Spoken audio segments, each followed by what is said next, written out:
Welcome to SSLV YouTube channel. আজকের এই ভিডিওতে কেপি কনস্টেবল অর্থাৎ কলকাতা পুলিশ কনস্টেবল 2025-এর টপ 30 প্রশ্ন নিয়ে এসেছি।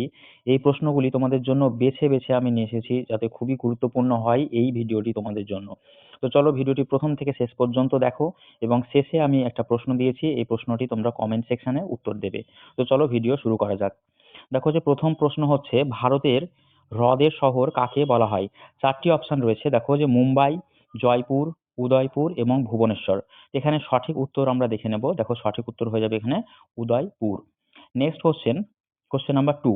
একটি হকি টিমে কতজন খেলোয়াড় থাকে? তো একটি হকি টিমে কতজন খেলোয়াড় থাকে? দেখো অপশন এ হচ্ছে 9 জন, বি 13 জন, সি 11 জন এবং ডি হচ্ছে 8 জন। তো এক্ষেত্রে দেখো তোমরাও এই ক্ষেত্রে প্রত্যেকটা কোশ্চেনের নিজে নিজে উত্তর করতে থাকো এবং কার কত স্কোর হচ্ছে আমাকে কমেন্ট সেকশনে জানাও। এবং এর পরবর্তীতে তোমাদের যে 21 তারিখে এক্সাম রয়েছে, 21শে ডিসেম্বর, তার আগে আমি যতটা পারবো আরো ভিডিও দেওয়ার চেষ্টা করব যাতে তোমরা ফুল মার্কস কেপি কনস্টেবলে নিয়ে আসতে পারো। তো চলো এর উত্তর দেখো যে 11 জন কিন্তু হকি টিমে থাকে। নেক্সট কোশ্চেন দেখো, ইনকিলাব জিন্দাবাদ এই স্লোগান কার, অর্থাৎ কে দিয়েছিলেন এই স্লোগানটি? তো দেখো অপশন রয়েছে মহাত্মা গান্ধী, সুভাষচন্দ্র বোস, সুখদেব এবং ভগৎ সিং। তো এক্ষেত্রে সঠিক উত্তর হয়ে যাবে দেখো option D, Bhagat Singh. Next question number 4। McMahon line খুব গুরুত্বপূর্ণ, অর্থাৎ কোন দুটো দেশের মধ্যে কোন সীমানা রয়েছে, এগুলো কিন্তু প্রত্যেকটা দেশের মধ্যে, অর্থাৎ ভারতের সঙ্গে যে সীমান্তবর্তী দেশগুলো রয়েছে তোমরা অবশ্যই দেখে যাবে এক্সামের আগে। কারণ কোনো না কোনো এক্সামে, অর্থাৎ কলকাতা পুলিশ কনস্টেবলের কোনো না কোনো বছর এই যে তোমার দুটো দেশের মধ্যে যে সম্পর্ক সেই বিষয়ে কিন্তু কোশ্চেন আসে। সেহেতু এই কোশ্চেন খুবই গুরুত্বপূর্ণ হতে চলেছে। যেমন ধরো দেখো যে ম্যাকমোহন লাইন কোন দুটি দেশের মধ্যে সীমানা নির্দেশ করে? তাহলে অপশন রয়েছে 4টি। ভারত আফগানিস্তান, ভারত বাংলাদেশ এবং ভারত ও চীন এবং ভারত ও পাকিস্তান। তাহলে এখানে সঠিক উত্তর কোনটা হবে? সঠিক উত্তর হয়ে যাবে অপশন সি, ভারত এবং চীনে রয়েছে ম্যাকমোহন লাইন। নেক্সট কোশ্চেন দেখো কোশ্চেন নাম্বার 5। কে আর্য সমাজ প্রতিষ্ঠা করেন? আর্য সমাজ কে প্রতিষ্ঠা করেছিলেন? তাহলে অপশন আছে দেখো যে নেতাজি সুভাষচন্দ্র বসু, স্বামী দয়ানন্দ সরস্বতী, অপশন সি স্বামী বিবেকানন্দ এবং অপশন ডি রাজা রামমোহন রায়। তো এখানে সঠিক উত্তর হবে কোনটা বলো তো? সঠিক উত্তর হবে অপশন বি, স্বামী দয়ানন্দ সরস্বতী। নেক্সট কোশ্চেন হচ্ছে হিন্দু কলেজ কত সালে প্রতিষ্ঠিত হয়? তো হিন্দু কলেজ দেখো 4টি অপশন, 1856, 1817, 1875 এবং 1857। তো এখানে দেখো হিন্দু কলেজ, যেটা এখন প্রেসিডেন্সি ইউনিভার্সিটি নাম, সেটা স্থাপিত হয়েছিল 1817 সালে। নেক্সট প্রশ্ন হচ্ছে, ভারতের প্রথম ভাইসরয় কে ছিলেন? Option A Lord Mountbatten, B Lord Curzon, option C Lord Canning এবং ডি লর্ড ডাফরিন। এক্ষেত্রে সঠিক উত্তর হয়ে যাবে Lord Canning, option C. Next question, ভারতবর্ষের কোন রাজ্যে ঘুম রেল স্টেশনটি রয়েছে? তো ঘুম রেল স্টেশন খুবই গুরুত্বপূর্ণ একটি স্টেশন, যেটি দেখো যে বিহার, হিমাচল প্রদেশ, পশ্চিমবঙ্গ এবং আসাম। তো এক্ষেত্রে সঠিক উত্তর হয়ে যাবে পশ্চিমবঙ্গ, অর্থাৎ option C.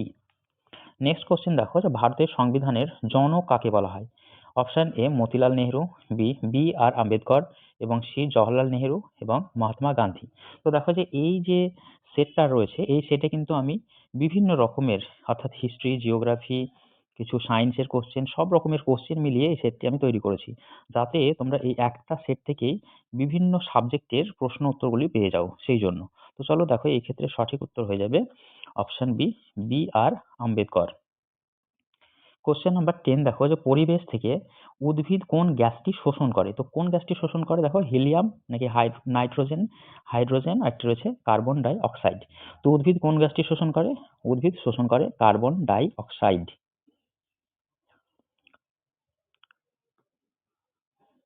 Next question number 11। মোনালিসার যে ছবি, সেই ছবিটি কে এঁকেছিলেন? দেখো Shakespeare, Leonardo da Vinci, Vasco da Gama নাকি পাবলো পিকাসো। তো এখানে সঠিক উত্তর কি হবে? অবশ্যই এটা তোমরা জানো অনেকেই। তো এখানে সঠিক উত্তর হয়ে যাবে option B, Leonardo da Vinci. Question number 12। Ozone স্তর কোন গ্যাসে সমৃদ্ধ? ওজোন স্তর কোন গ্যাসে সমৃদ্ধ? দেখো O3, CO2, N2 এবং O2। তো দেখো যে ওজোন স্তর, যেটাকে আমরা ওজোন গ্যাসকে O3 নামে জানি, তাহলে সঠিক উত্তর হয়ে যাবে O3।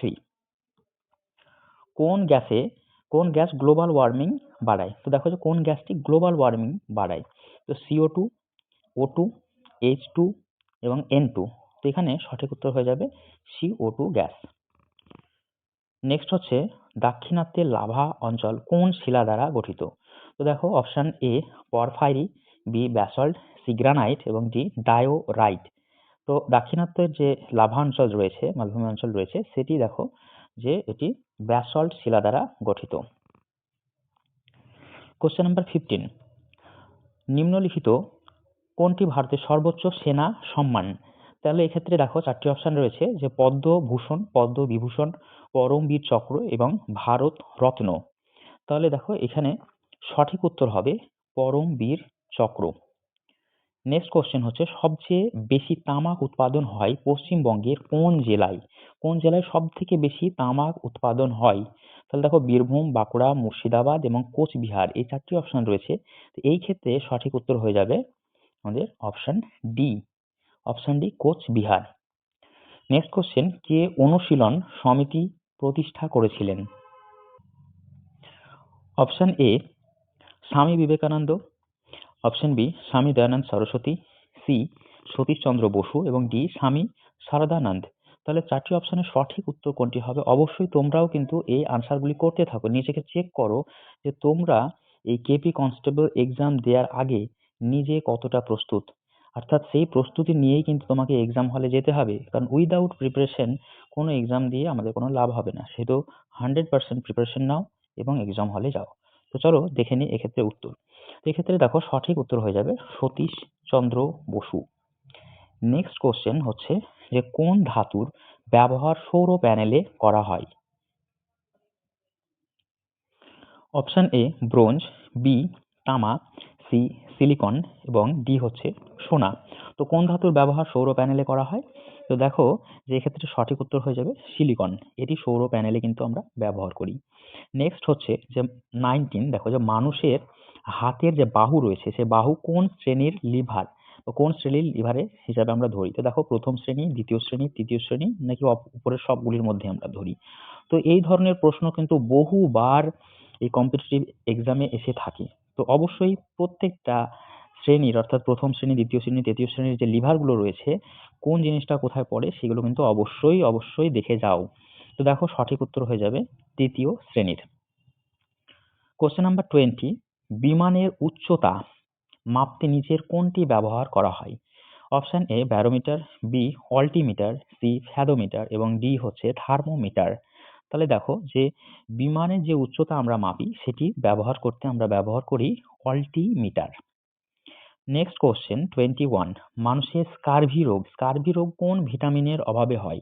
স্কারভি রোগটি হয় কোন ভিটামিনের অভাবে? Option A vitamin D, option B vitamin E, option C হচ্ছে ভিটামিন সি এবং অপশন ডি ভিটামিন এ। খুবই গুরুত্বপূর্ণ প্রশ্ন। রোগ থেকে যে প্রশ্নগুলো রয়েছে বা ভিটামিনের অভাবে যে প্রশ্নগুলো রয়েছে সেইগুলো অবশ্যই দেখবে। অর্থাৎ এই যে রোগগুলো হচ্ছে সেটা, যে এখানে যেটা বলছি সেটা হচ্ছে ভিটামিনের অভাবে কোন রোগ, অর্থাৎ স্কারভি রোগ কোন ভিটামিনের অভাবে হয়? তাহলে দেখো যে সঠিক উত্তর হয়ে যাবে option C vitamin C. Next question 22, সমুদ্রগুপ্তের সভাকবি কে ছিলেন? ইতিহাস থেকে একটি প্রশ্ন, খুবই গুরুত্বপূর্ণ। বাণভট্ট, বীরবল, হরিসেন, আর্যভট্ট। তো 22 ক্ষেত্রে সঠিক উত্তর হয়ে যাবে option C Harisena. Next question, দাগ ও হুলিয়া প্রথা কে প্রবর্তন করেছিলেন? খুবই গুরুত্বপূর্ণ প্রশ্ন। আকবর, আলাউদ্দিন খালজি, মোহাম্মদ বিন তুগলক নাকি শাহজাহান? তো দেখো এক্ষেত্রে চারটি অপশনের মধ্যে সঠিক উত্তর হয়ে যাবে option B Alauddin Khalji. Next question, Buddhacharita কে রচনা করেছিলেন? Option A Kautilya, B Harshavardhana, C অশ্বঘোষ এবং ডি নাগার্জুন। তো চরিতের যে রচয়িতা বা যিনি রচনা করেছিলেন তিনি হলেন অশ্বঘোষ, অর্থাৎ অপশন সি হচ্ছে রাইট অ্যান্সার। তো দেখো যে WHO এর সদর দপ্তর কোথায় অবস্থিত? এই প্রশ্নগুলো কিন্তু যে প্রশ্নগুলো আমি আলোচনা করছি প্রায় কিন্তু এক্সামে আসে। তো দেখো যে এক্ষেত্রে দেখো অপশনগুলি, option A London, B Paris, C Geneva এবং ডি হচ্ছে ভিয়েনা। তো WHO এর সদর দপ্তর হচ্ছে option C Geneva. Next question, কোন নদীর উপর শিব সমুদ্রম জলপ্রপাত রয়েছে। তো শিব সমুদ্রম জলপ্রপাত কোন নদীর উপর, ঠিক আছে, তো কোন নদীর উপর শিব সমুদ্রম জলপ্রপাত রয়েছে? তো এক্ষেত্রে আরো একটা জিনিস তোমাদের বলে রাখি, আমি কিন্তু ইউটিউবে এই যে এসএসএলভি ইউটিউব চ্যানেল রয়েছে, অর্থাৎ যে এসএস লার্নভার্স চ্যানেলটি আমার রয়েছে, এইখানে কিন্তু যে বাঁধ এবং নদী এবং সেই বাঁধ কোন রাজ্যে অবস্থিত সেই রকম ভিডিও আমি আপলোড করেছি তোমাদের জন্য। অবশ্য এই ভিডিও দেখার পরে পরে তোমরা ওই ভিডিওটিও দেখে নেবে, অর্থাৎ কোন নদীর ওপর কোন বাঁধ রয়েছে, তাতে তোমাদের আরো সুবিধা হবে এক্সামের প্রিপারেশন নিতে। তো দেখো যে এক্ষেত্রে চারটি option, option A Tapti, B Mahanadi, C Kaveri এবং অপশন ডি হচ্ছে কৃষ্ণা। এক্ষেত্রে সঠিক উত্তর হয়ে যাবে option C Kaveri river. Question number 27, কত সালে মোপলা বিদ্রোহ, এই যে মোপলা বিদ্রোহ হয়েছিল সেটি কত সালে হয়েছিল? Option A 1857, option B 1921, option C 1925, মানে অপশন ডি 1930। খুব গুরুত্বপূর্ণ প্রশ্ন। এই বিদ্রোহ থেকে, অর্থাৎ সিপাহী বিদ্রোহ, মোপলা বিদ্রোহ, এই সমস্ত যে বিদ্রোহগুলো রয়েছে, বিদ্রোহগুলো কিন্তু তোমাদের দেখে যেতে হবে। তো দেখো এক্ষেত্রে সঠিক উত্তর হয়ে যাবে অপশন বি 1921 সালে। কোশ্চেন নাম্বার 28, শব্দের বেগ নিম্নলিখিত কোন মাধ্যমে বেশি হয়, অর্থাৎ শব্দের বেগ সব থেকে বেশি হয় কোন মাধ্যমে? এই যে চারটি অপশন রয়েছে এক্ষেত্রে আমরা দেখব সঠিক উত্তর। দেখো যে গ্যাসীয়, তরল, কঠিন এবং অর্ধতরল। তো এই চারটি অপশনের ক্ষেত্রে সঠিক উত্তর হয়ে যাবে অপশন সি কঠিন মাধ্যমে। কোশ্চেন নাম্বার 29, গম গবেষণা কেন্দ্র ভারতের কোথায় অবস্থিত? তো দেখো অপশন এ কলকাতা, বি হচ্ছে দেরাদুন, সি পুসা এবং ডি হচ্ছে কটক। চারটি আমরা শহর দিয়েছি। দেখো এখানে এর মধ্যে কোনটিতে গম গবেষণা কেন্দ্র অবস্থিত? তো ভারতবর্ষের গম গবেষণা কেন্দ্র যেখানে রয়েছে সেটি হচ্ছে পুসা, অপশন সি। দেখো আরো একটি প্রশ্ন, সেটি হচ্ছে কোশ্চেন নাম্বার 30 এবং এটি হচ্ছে এই ভিডিওর শেষ প্রশ্ন।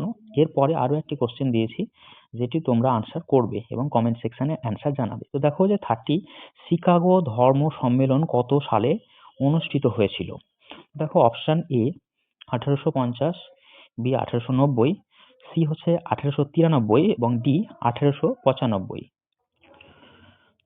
এক্ষেত্রে শিকাগো ধর্ম সম্মেলন কত সালে হয়েছিল? এক্ষেত্রে সঠিক উত্তর হয়ে যাবে অপশন সি 1893 সালে। কোশ্চেন নাম্বার 31, এই প্রশ্নটির উত্তর আমি এখানে অ্যান্সার দেব না, তোমরা এই প্রশ্নের যে উত্তর রয়েছে সেটি কমেন্ট সেকশনে আমাকে জানাবে যে সঠিক উত্তর কি হবে। তো দেখো যে কোন খেলার সঙ্গে ডাবল ফল্ট সম্পর্কিত? Option A cricket, B hockey, C football এবং ডি হচ্ছে টেনিস। তো এই যে চারটি অপশন রয়েছে এবং এই ডাবল ফল্ট কার সঙ্গে সম্পর্কিত সেটি কিন্তু তোমাদের কমেন্ট সেকশনে জানাতে হবে এবং ভিডিওটি ভালো লাগলে অবশ্যই লাইক করো এবং বন্ধুদের সঙ্গে শেয়ার করো। সকলকে ধন্যবাদ।